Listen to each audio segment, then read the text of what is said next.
जय जय श्रीमन नारायण। मैं सीता श्रीनिवास। आज मैं आप सबको बताऊंगी पहली बार करवा चौथ व्रत कैसे रखते हैं और पूजा विधि क्या है, किस तरह पूजा करते हैं, कैसे व्रत करते हैं और व्रत कैसे खोलते हैं। इन सब को मैं आपको बताने जा रही हूँ, तो ध्यान से सुनिएगा। हर साल की तरह महिलाओं के बीच इसे लेकर भारी उत्सुकता देखी जा सकती है। वहीं कुछ ऐसी भी लड़कियां हैं जो पहली बार करवा चौथ का व्रत रखेंगी। वैसे तो कुछ लड़कियां शादी से पहले भी करवा चौथ का व्रत करती हैं, लेकिन शादी के बाद पड़ने वाले पहले करवा चौथ का अपना अलग महत्व होता है। धार्मिक दृष्टि से भी पहला करवा चौथ महत्वपूर्ण होता है। पहली बार व्रत और पूजा करने वाली स्त्रियों को इससे जुड़ी परंपरा और नियम का जानना जरूरी होता है। इस दिन खास दिखने के लिए महिलाएं कई दिन पहले से तैयारियां शुरू कर देती हैं।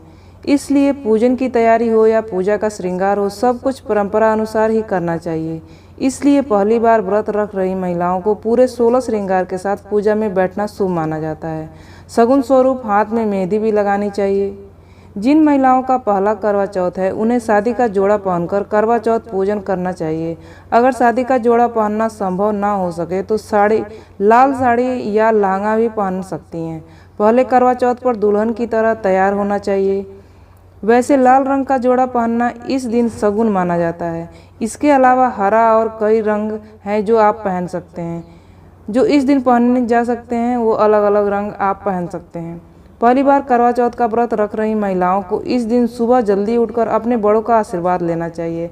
ऐसा करने से परिवार में सौभाग्य और समृद्धि बनी रहती है। करवा चौथ के दिन सुबह सरगी के साथ दिन की शुरुआत होती है। पहली बार करवा चौथ करने वाली नवविवाहित की सास सरगी के रूप में व्रत से पहले बहू को मिठाइयाँ, कपड़े और श्रृंगार का सामान देती हैं। इसके बाद वे पूरे दिन निर्जला उपवास करती हैं। जिस तरह सास को अपनी बहू को सरगी देना चाहिए, वैसे ही लड़की के मायके से बायां भी आता है। बायां मायके से जुड़ा एक रिवाज है। पहली बार करवा चौथ व्रत कर रही महिलाओं के घर भी शाम को पूजा से पहले मायके से ससुराल में कुछ मिठाइयाँ तोहफे के रूप में मेवे उपहार स्वरूप भेंट किए जाते हैं। यही रस्म बायां कहलाती है। बायां पूजा शुरू होने से पूर्व बेटी के ससुराल पहुँचा दी जानी चाहिए।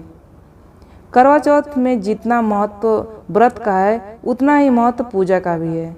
समान का महत्व करवा चौथ के व्रत की कथा सुनने का भी उतना ही महत्व है। इस व्रत में जिस तरह जरूरी व्रत और विधि विधान से पूजा करना चाहिए, वैसे ही कथा सुनना भी उतना ही शुभ माना गया है और फलदायी भी माना गया है। इसलिए जो महिलाएं पहली बार इस व्रत को कर रही हैं, उन्हें पूजा के साथ ध्यान से कथा सुनना चाहिए। करवा चौथ की पूजा बहुत ही महिलाएं एक साथ इकट्ठे होकर करती हैं। सभी साथ में व्रत सुनती हैं, कथा पढ़ती हैं और पूजा करती हैं। ऐसे में पूजा के समय करवा चौथ के गीत और भजन गाना चाहिए। करवा चौथ पर गीत और भजन का बहुत ही महत्व होता है। ऐसा करने से वातावरण शुद्ध होता है और इस व्रत के पूर्ण फल की प्राप्ति होती है। चूँकि जो महिलाएं पहली बार यह व्रत कर रही हैं, उन्हें इन सभी रस्मों को करना चाहिए ताकि आगे भविष्य में वह अच्छे से यह पूजा कर सकें। इस दिन स्त्रियां पूरे दिन घर में तरह तरह के व्यंजन और मिठाइयाँ बनाती हैं। शाम को स्त्रियां पूजा करके चंद्रमा को जल का अर्घ देती हैं। फिर चलनी से चांद को देखती हैं और पति को देखती हैं और पति के दर्शन करती हैं। पति के हाथ से पानी पीकर अपना व्रत खोलती हैं। करवा चौथ की पूजा के बाद पहला बायां सभी परिवार के सदस्यों, रिश्तेदारों और पड़ोसियों के बीच बांटना चाहिए।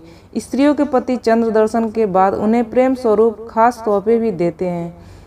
ये जानकारी आपको कैसी लगी? इस तरह की जानकारियाँ पाने के लिए आप इस चैनल को सब्सक्राइब कर दीजिएगा। आपका दिन शुभ हो, आपका दिन मंगलमय हो। इसी आशा और आशीर्वाद के साथ इस वीडियो को समाप्त करती हूँ। जय जय श्रीमन नारायण।